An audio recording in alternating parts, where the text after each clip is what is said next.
el matiz suele ser incómodo, quiero decir, no solamente es que desde la redacción te puedan pedir, ¿no?, que simplemente des el titular, sino que en este momento de polarización y crispación, pues esas mismas redes sociales lo que quieren es la afirmación de que están esos cadáveres que son víctimas de Rusia y que no hay lugar a dudas y que además tienes que sentenciar como si fueras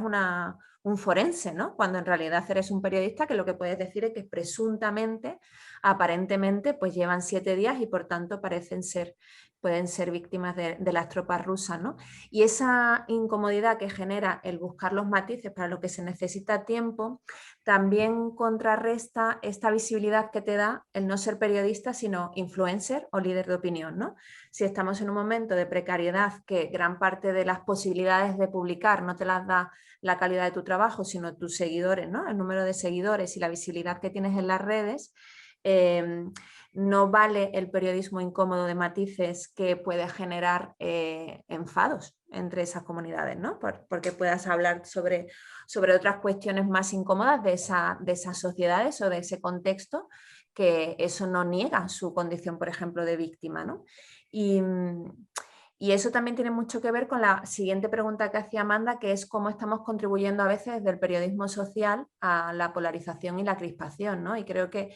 esa urgencia que sentimos para contrarrestar y frenar el auge de los discursos de odio, de la ultraderecha, de los populismos, hace que muchas veces caigamos en la simplificación, como si así fuésemos a convencer, ¿no?, a quienes pueden ser seducidos por esos discursos, en la idealización de las víctimas, con lo cual yo creo que también tiene mucho que ver con esa falta de cultura democrática, ¿no?, que no es esas personas tienen derecho a vivir y a vivir en condiciones dignas y a no ser masacradas, pero además a tener vidas plenas, sino cuanto más desgraciado seas,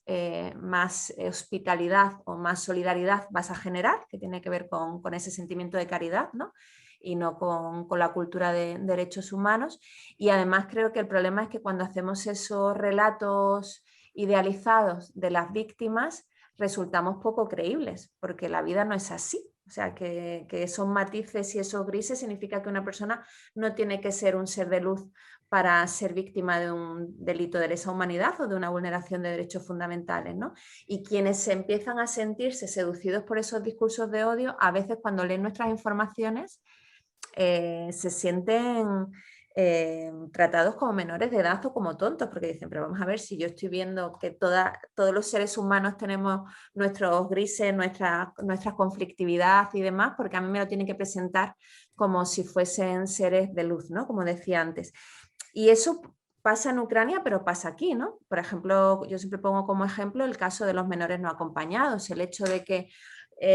los adolescentes, niños y adolescentes tengan que emigrar para tener oportunidades ellos y sus familias, ya por sí es suficientemente grave, ¿no? Y además que lo tengan que hacer jugándose las vidas. Pero muchas veces, en lugar de explicar que tienen derecho a la libre circulación, intentamos borrar todo tipo de conflictividad o de,